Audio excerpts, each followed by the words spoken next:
जय जय सीताराम।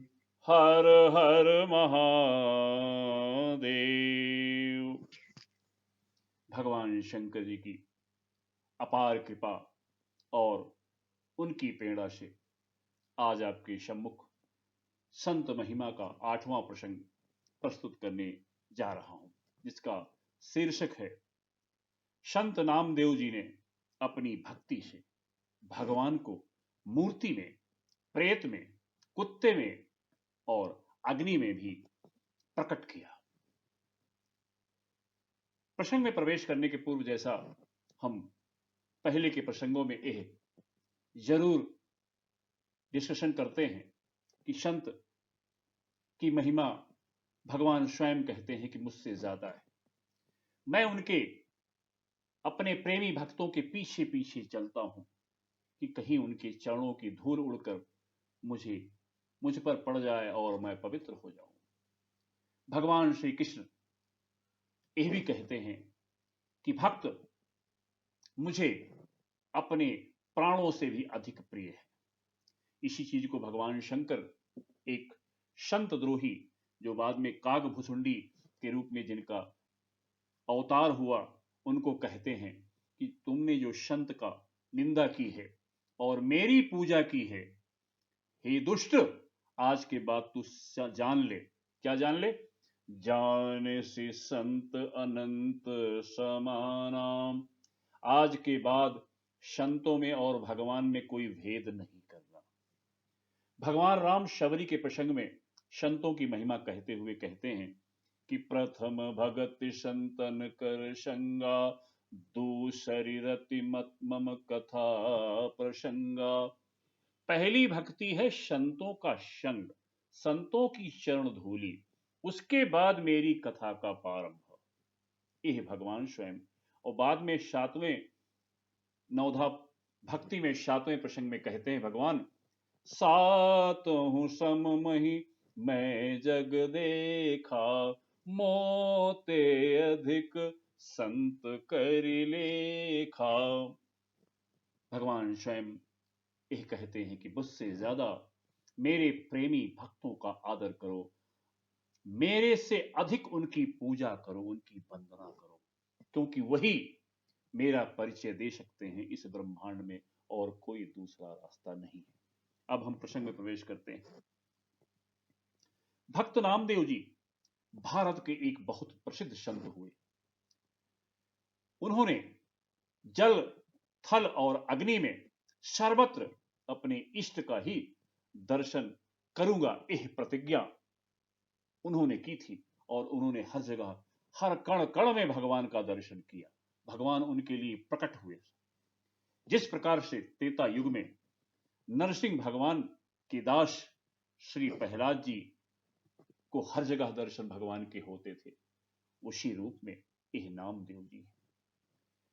इनका जन्म महाराष्ट्र में कृष्णा नदी के पास स्थित एक ग्राम नरसी बामणी में, जिला सतारा, महाराष्ट्र में कार्तिक शुक्ल पक्ष एकादशी को दिनांक 26 अक्टूबर 1270 को हुआ था।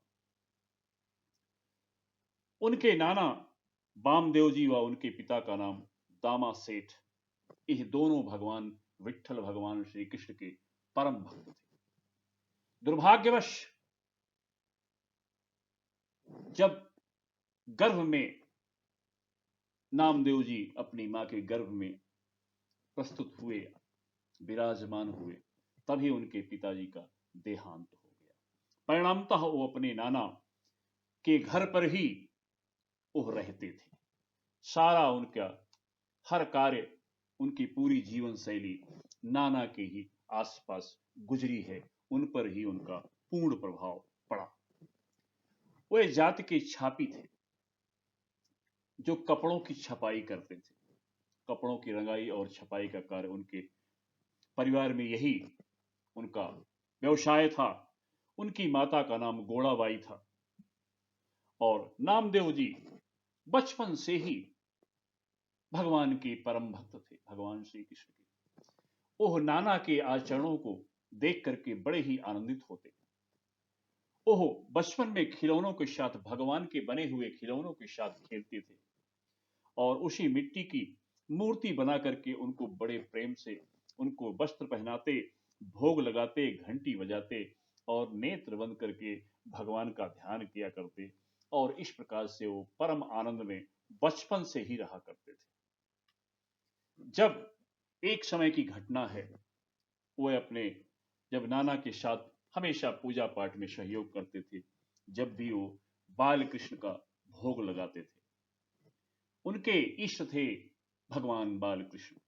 एक दिन उन्होंने नामदेव जी ने कहा कि हे नाना, आप मुझे स्वतंत्र रूप से भगवान बाल कृष्ण की सेवा करने का मौका कब देंगे?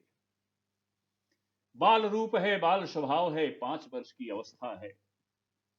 उस समय नाना जी ने कहा उनसे कि हे बेटे, मैं 3 दिन के लिए अपने गांव से दूर एक गांव में अपने व्यवसाय के काम के लिए मैं जाऊंगा। तब तुम भगवान बाल कृष्ण की पूजा करना और पूजा विधिवत करना, जैसा मैं करता हूं। ऐसा नहीं कि दूध चढ़ाने के बजाय स्वयं पी लेना। नाना जी यह कह करके चले गए। नामदेव जी छोटे में ही स्नान किए, फिर जाकर के भगवान को स्नान कराए, उनको अच्छे वस्त्र पहनाए, उनको तिलक किया और उसके बाद उनकी पूजा की और फिर घर में आए। खूब बढ़िया दूध उबाला, उबटा हुआ दूध में उनकी माताजी ने तैयार कर दिया, उसमें मिश्री और इलायची भी मिलाई और लेकर के भगवान के पास, भगवान बाल कृष्ण के मंदिर में पहुंच गए। भगवान की पूजा की, उनसे प्रार्थना की कि प्रभु यह आपके सामने यह दुग्ध है, आप इसको कृपया ग्रहण करिए। और उसके बाद भगवान के गीत गाए और फिर पट को बंद कर दिया और बाहर बैठ गए। थोड़ी देर बाद जब उन्होंने पट खोला तो देखा भगवान बाल कृष्ण ने ओह दूध ग्रहण नहीं किया। पूरे दिन भर इंतजार करते रहे, लेकिन भगवान ने वह दूध ग्रहण नहीं किया। उन्हें दुख हुआ क्यों कि नाना जी जब भी इनको बाल कृष्ण की पूजा करके जो प्रसाद देते थे तो इनके मन में था कि स्वयं बाल कृष्ण इसको ग्रहण करते हैं और जो बचा हुआ है उनको प्रसाद रूप में दिया जाता है। ये उनके मन में यही छाप थी, वही वो चाहते थे। नामदेव जी ने भी उस दिन भोजन नहीं किया और अपनी मां को भी नहीं बताया। दूसरे दिन प्रातः फिर वही भगवान का स्नान, वस्त्र बदलना, पूजा करना और उसके बाद उनके लिए उसी प्रकार से मिश्री और इलायची से मिला हुआ दूध, उबटा हुआ दूध बड़ी प्रसन्नता पूर्वक ले जाके रख दिए। भगवान ने उस दिन भी ग्रहण नहीं किया। पूरा दिन निकल गया, 2 दिन हो गया नामदेव जी को भूखे रहते हुए। तीसरा दिन आया और 3 दिन के लिए ही उनके नाना जी बाहर गए थे।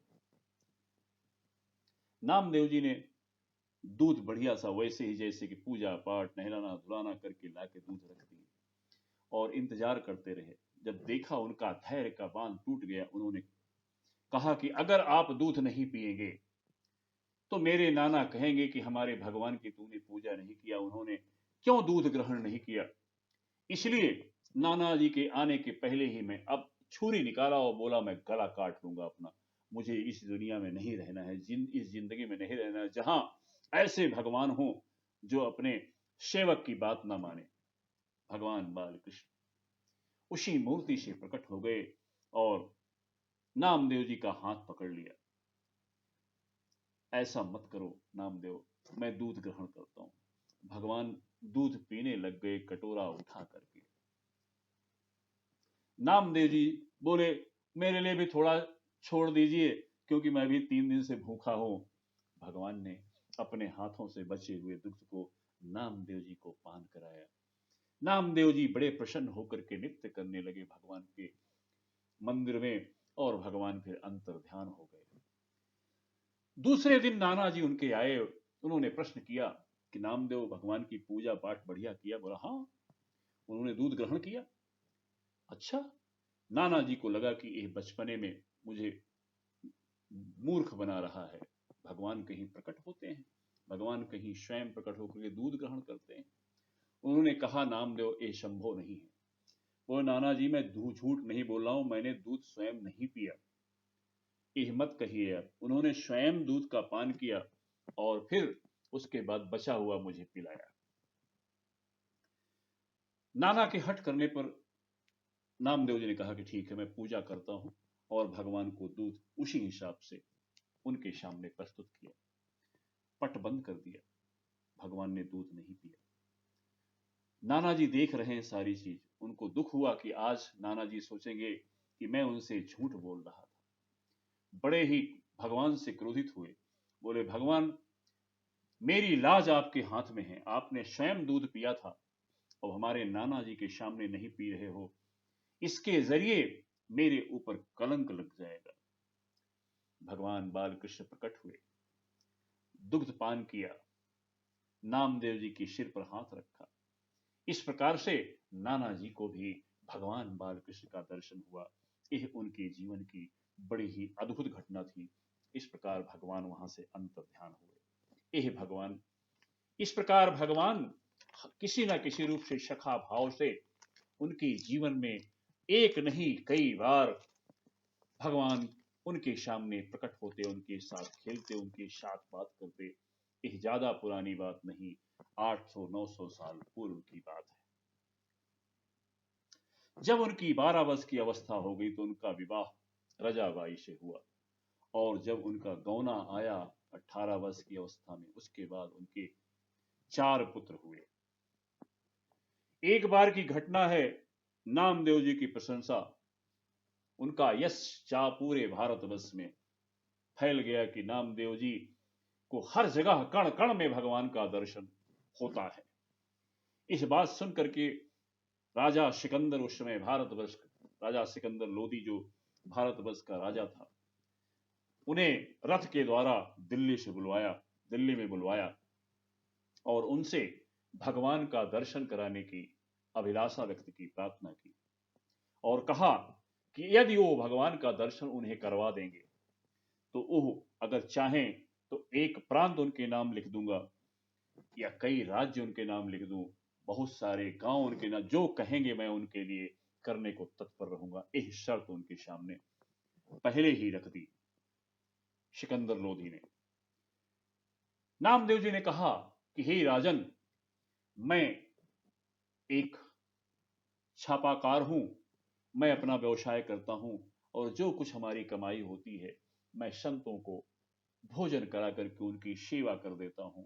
यही मेरा जीवन है, इससे ज्यादा मुझे कुछ नहीं चाहिए।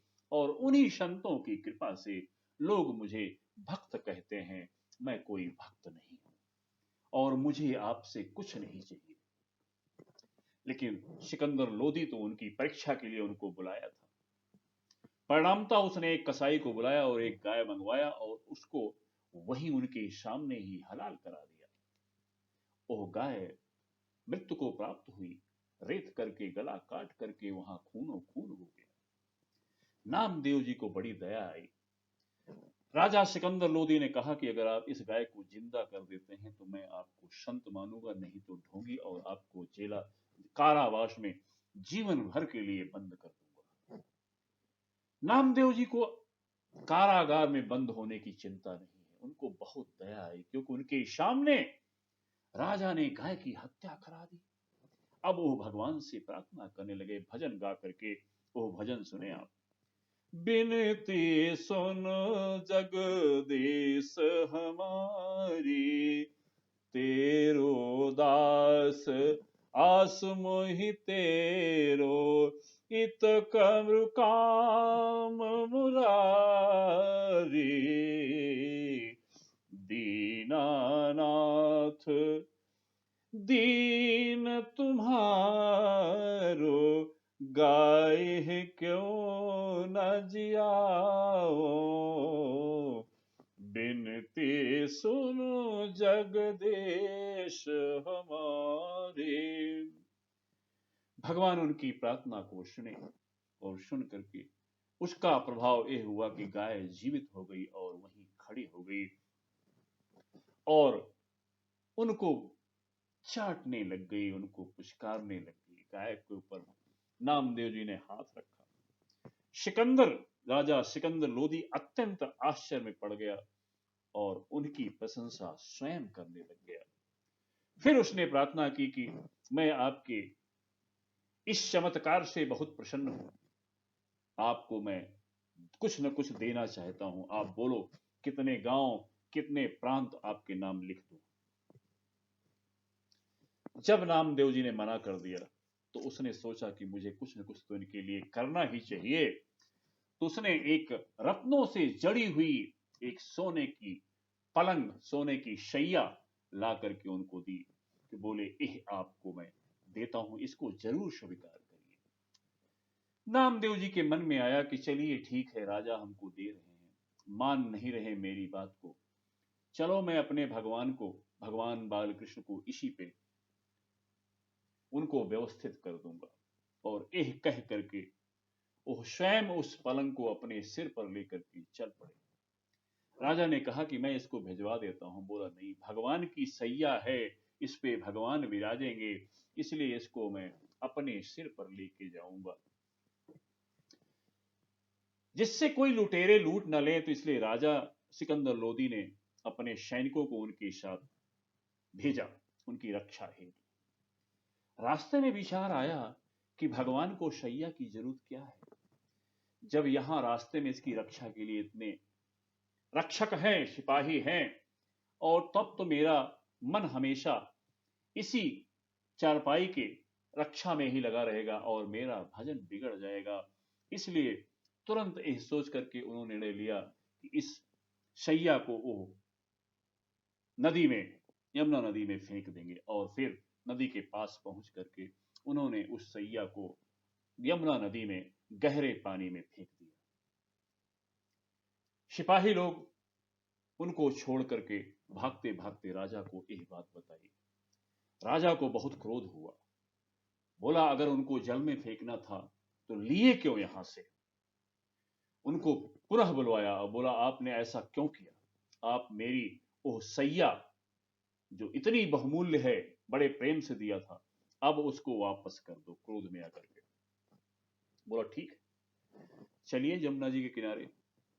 जमुना जी के किनारे आए और जल के अंदर प्रवेश करके अनेकों वैसे ही रत्न जड़ित चारपाइयां निकाल निकाल के ऐसी अनेकों शैया बाहर यमुना जी के बाहर रख दी। बोले राजन, जो सैया आपकी हो, जो पलंग आपकी हो, इसमें से छाट लो। सिकंदर लोदी को बहुत आश्चर्य हुआ और ओह उनके चरणों में गिर गया और उनसे माफी की प्रार्थना करने लगा। उसको यह डर लगा कि मेरा राज्य का कहीं विनाश ना हो जाए, मुझे कहीं ये श्राप देकर ध्वस्त ना कर दे, नष्ट ना कर दे, मेरा खानदान को नष्ट ना कर दे। डर के कारण उनसे प्रार्थना की।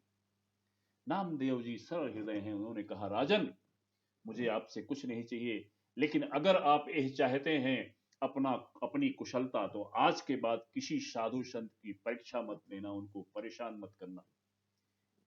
इस प्रकार राजा ने उनसे वादा किया और इस प्रकार नामदेव जी ने इस प्रकार भगवान की महिमा उनके सामने प्रस्तुत की। और इसके बाद देखिए वहां से वो चल पड़े। वहां से वो चलकर सीधे पंडरीनाथ के मंदिर में दर्शन हेतु चले आए। दिल्ली से सीधे पंडरीनाथ। वहां पहुंच करके उन्होंने देखा कि बहुत ही भीड़ है। तो उन्होंने सोचा कि मैं अगर जूता बाहर रख देता हूं तो कहीं ये गायब हो गया तो मैं क्या करूंगा। यह उनके मन में भाव आया। उन्होंने अपने गमछे में जूते को लपेटा और कमर में बांध करके पीछे रख दिया, जिससे किसी को पता नहीं चलेगा और भगवान का दर्शन भी हो जाएगा। नामदेव जी भगवान पंडरीनाथ का दर्शन, भगवान श्री कृष्ण का दर्शन किए। और जब उनके मन में आया कि मैं भगवान को कुछ एक भजन सुनाऊं, तब तक वहां उपस्थित लोग और पुजारियों ने देखा कि उनकी कमर में जूता देखा। वो सारे उन पर क्रोधित हुए और यहां तक कि उनको मारने लगे और धक्का देकर के मंदिर से बाहर निकाल दिया। नामदेव जी को कोई क्रोध नहीं आया, कोई गिला शिकवा व्यक्त नहीं किया। चुपचाप वहां से उठे और मंदिर के पिछवाड़े जाकर के बैठ गए और वहीं भगवान का भजन गाने लगे। बोले आपकी कृपा है, मुझे जैसा आप चाहते हैं वहां से आपने मंदिर से निकाल दिया तो मैं यहां भजन गाऊंगा, मुझे क्या फर्क पड़ता है। आप ही प्रेम करने वाले हो, आप ही निकालने वाले हो। मैं किसी पुजारी या किसी व्यक्ति को इसके लिए किसी को अपराधी नहीं मानता। यह सब आपकी लीला है। वहां भजन गाने लग गए। भगवान श्री कृष्ण प्रकट हुए और उन्होंने कहा कि नामदेव जी मेरी मूर्ति के सामने आकर के मुझे भजन सुनाओ। नामदेव जी ने कहा नहीं प्रभु, मुझे वहां से लोगों ने निकाल दिया है, पुनः वहां से निकालेंगे, इसके जरिए आपको दुख होगा। अगर आपकी इच्छा है तो आप आकर के मेरे सामने विराज करके मेरा भजन सुने। भगवान तो लीलाधारी हैं। भगवान श्री कृष्ण ने कहा ठीक है। उस मंदिर को ही उल्टा कर दिया। सबके सामने एक बड़ी आश्चर्यचकित करने वाली घटना थी। भगवान ने उस मंदिर को सबके सम्मुख घुमा करके उसकी मूर्ति का उसका द्वार जहां नामदेव जी बैठे थे उधर कर दिया। सभी आश्चर्यचकित होकर के नामदेव जी भजन गाने लगे। और उसके बाद जब भजन से उठे तो सारे पुजारी और सारे लोग जो उपस्थित थे नामदेव जी के चरणों में गिर करके क्षमा मांगने लगे। नामदेव जी ने कहा आप कुछ किए नहीं, यह सब भगवान की लीला है। इस प्रकार ऐसी घटना इसको सुने। एक बार की बात है, इस चौथी घटना। एक बार वो घूमते घूमते भगवान श्री कृष्ण के परम भक्त गोरा कुम्हार के यहां पहुंचे। उनकी बहन जनाबाई और मुक्ताबाई थी। वह भी भगवान श्री कृष्ण की परम भक्ता थी। उनके घर पर भक्तों की बहुत सारे भक्त बैठे हुए थे। गोरा कुम्हार जिस थापी से वो बर्तन बनाते थे उसी थापी से ओह यह निरीक्षण करते थे कि कौन भगवान का भक्त है कौन नहीं है। जब उन्होंने उस छापी को नामदेव जी पर उस थापी मारी तो नामदेव जी को क्रोध आ गया। नामदेव जी ने कहा कि यह कौन सा तरीका है आपका किसी की भक्ति को जानने का। क्योंकि नामदेव जी को मालूम था कि भगवान हमारे साथ विहार करते हैं, मैं महासंत हूं, चारों तरफ मेरा प्रचार है। लेकिन भगवान इसके जरिए कोई संदेश देना चाहते हैं, क्योंकि गोरा कुम्हार के रूप में उन्होंने संदेश दिया कि यह कच्चा भगत है।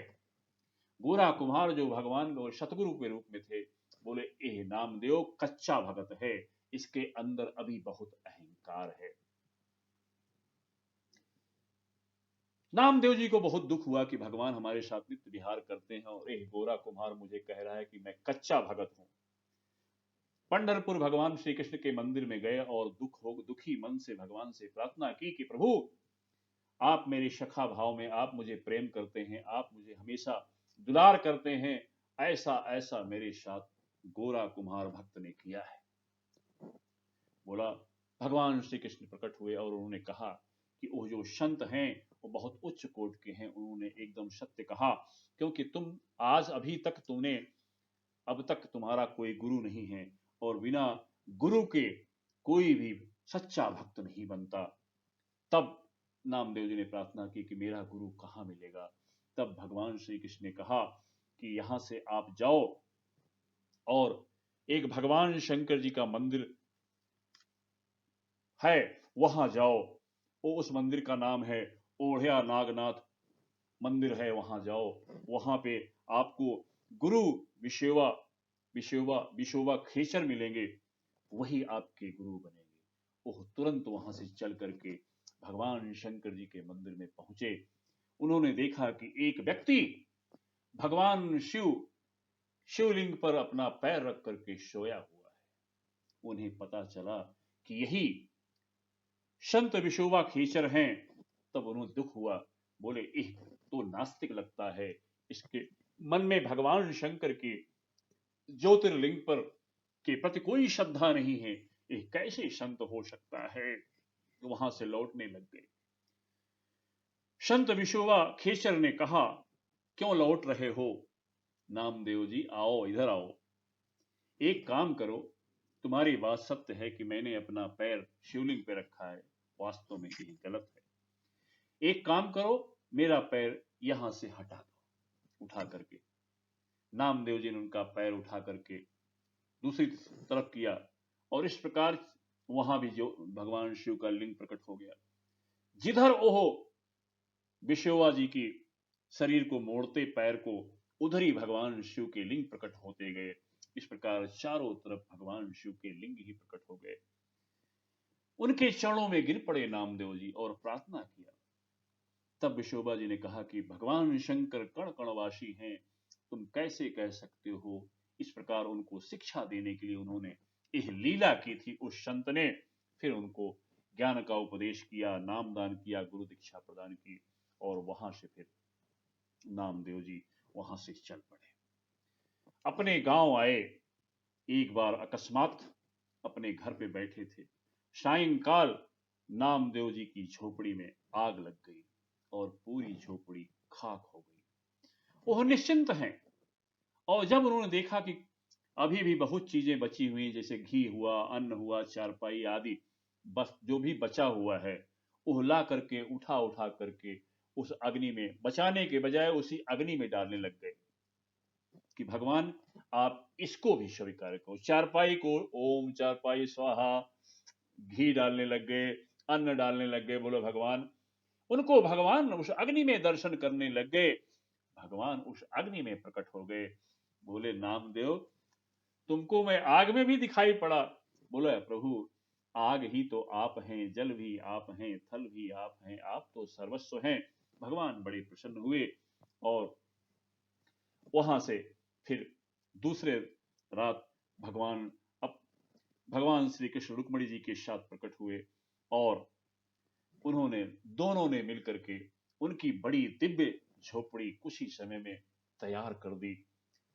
और उनकी झोपड़ी को देख करके कि भाई ये तो कल जल करके खाक हो गई थी, आज कैसी इतनी विशाल दिव्य झोपड़ी बनकर तैयार हो गई है।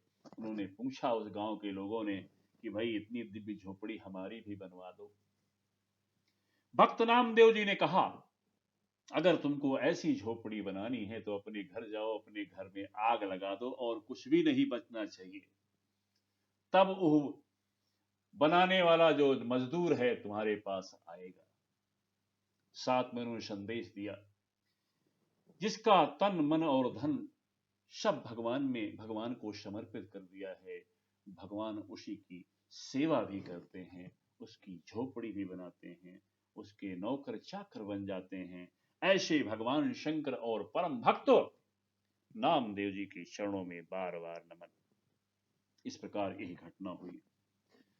इसके बाद छठी घटना क्या हुई, पंढरपुर में एक बहुत बड़े धनी सेठ रहते थे। उन्होंने तुलादान का उत्सव किया और अपने बराबर वजन का सोना दान करने का संकल्प किया और फिर उतने बराबर सोना, अपने वजन के बराबर सोना दान किया। उन्होंने सबको, उस नगर के सभी लोग दान लेने आए। तब उन्हें पता चला कि नामदेव जी नहीं आए। उनको 2 बार बुलवाया गया, फिर भी नहीं आए। फिर सेठ स्वयं उनके पास गए। बोले, संत महात्मा नामदेव जी, आप भी हमारे यहाँ पधार करके मेरा कल्याण करें। औपचारिकतावश नामदेव जी ने कहा कि मुझे कुछ नहीं चाहिए। फिर भी उसके जिद करने पर नामदेव जी आए। बोले, अच्छा तुम ये कह रहे हो तो मैं तुमको, मुझे एक तुलसी का आधा पत्ता तोड़े और भगवान राम नाम, राम का जो शब्द है रा, उसको उसमें लिख दिया। बोले, इसके बराबर मुझे आप सोना तौल करके दे दीजिए। सेठ ने कहा कि हमसे मजाक क्यों कर रहे हैं आप, इतना छोटा तिनके जैसा इतना सोना क्या करेंगे आप। बोले, नहीं इसको करो, आप जो मेरा कह रहा हूं इसको करो।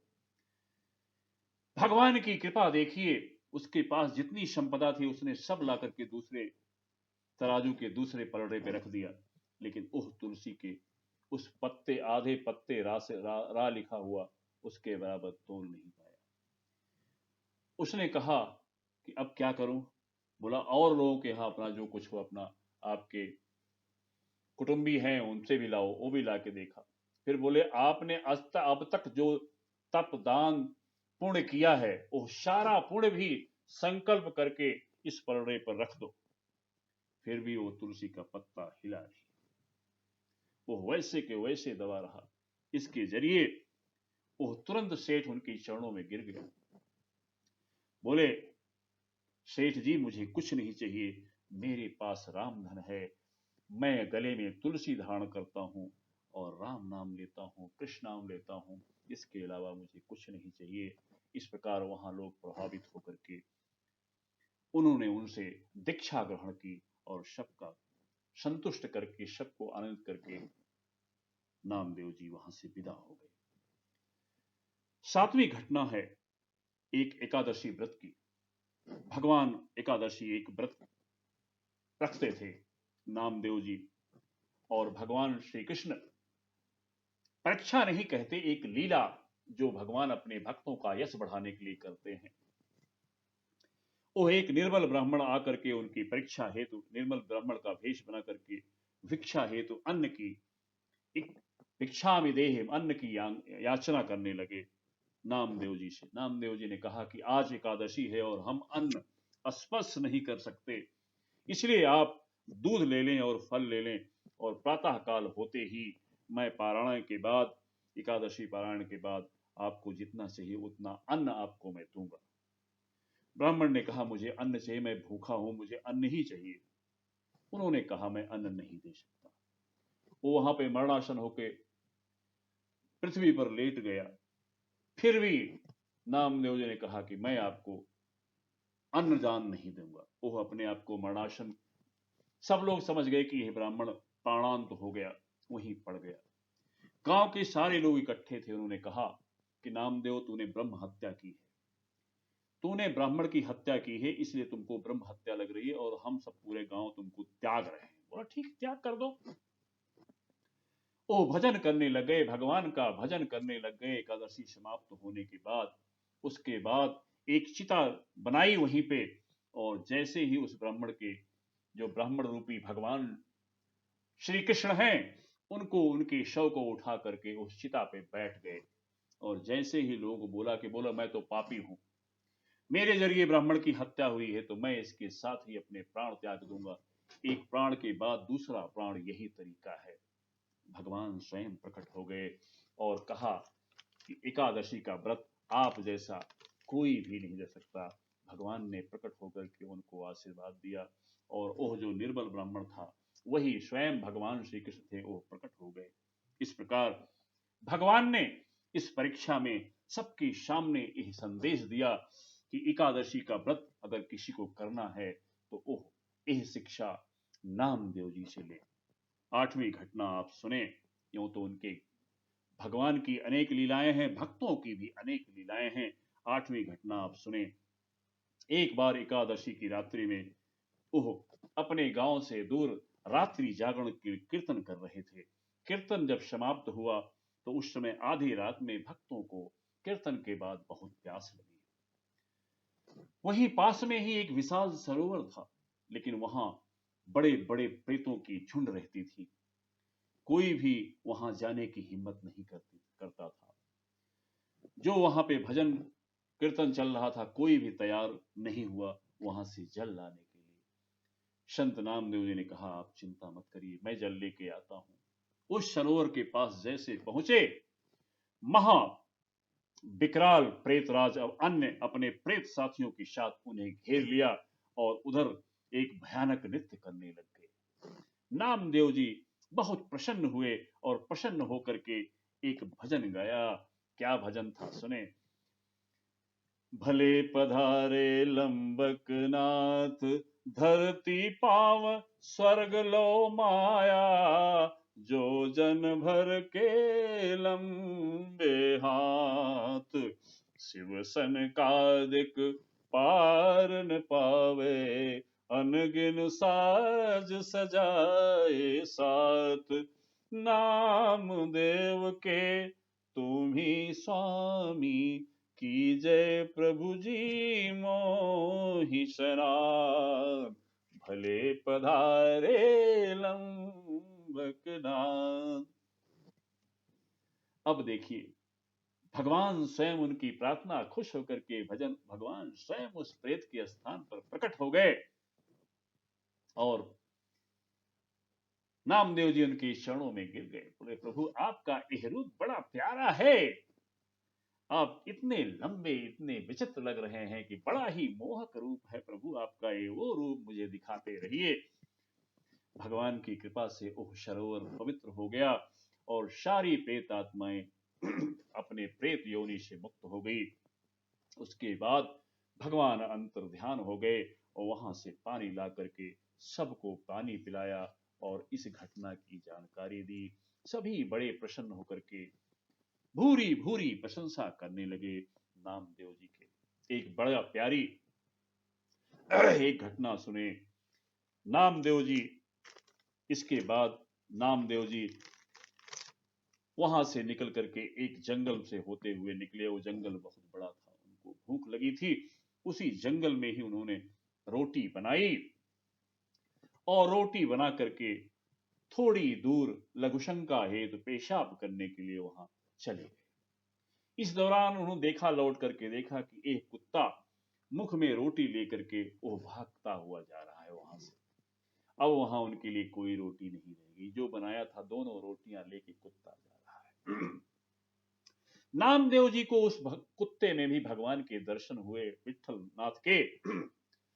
और नामदेव जी ने क्या किया, घी का जो डिब्बा था, कटोरा था, उसको उठा करके दौड़े कुत्ते के पीछे कि हे भगवान रुको, हे भगवान रुको, यह रोटी बड़ी सूखी है, आपको इसमें बहुत ही काटने में परेशानी होगी, चबाने में, इसलिए हे प्रभु रुको, मैं थोड़ा घी लगा देता हूं, फिर आप इसका पान करें। भगवान स्वयं, उस कुत्ता तो गायब हो गया, भगवान बालकृष्ण स्वयं चतुर्भुज रूप में वहां प्रकट हो गए और नामदेव जी को दर्शन दिया। नामदेव जी उनके चरणों में गिर करके अत्यंत आनंदित हुए, प्रभु ने दर्शन दे करके अंतर ध्यान हो गए। इस प्रकार उनके जीवन में अनेक घटनाएं हैं और समय की पाबंदी है, इसलिए हम यहाँ पे ज्यादा लंबा नहीं घटनाओं को बताएंगे। और वहां से वो पंजाब के गुरदासपुर के घूमन गांव में 20 वर्ष तक जाकर के रहे। वहां हिंदी में 125 भजन लिखे, जिसको कि अभंग कहा जाता है उनकी भाषा में, और 61 भजन गुरबाणी में मुखबाणी के नाम से स्थान प्राप्त है गुरबाणी में। और आज भी वहां उनके नाम का एक मंदिर है। बारकरी पंथ के वही आदि प्रचारक हैं, उनकी प्रेरणा से वहां बहुत लोग भक्ति पावन पथ में प्रवृत्त हुए। जब उनकी उम्र 50 वर्ष हो गई, तब वहां से चल करके वो पंढरपुर में आके बस गए और वहां मराठी में 2500 अभंग 2500 भजन लिखे, जो आज भी चारों तरफ बड़ी प्रेम से गायन किया जाता है और लोग भाव भाव प्रेम बस होकर के भगवान की भक्ति प्राप्त कर रहे हैं। 80 वर्ष की अवस्था में 3 जुलाई 1350 को इस शरीर को त्याग करके नामदेव जी परम धाम चले गए, भगवान की परम धाम चले गए। ऐसे संत महात्मा परम संत नामदेव जी के चरणों में कोटि कोटि प्रणाम। बोलो भगवान श्री कृष्ण की जय। जय जय सीताराम। हर हर महादेव।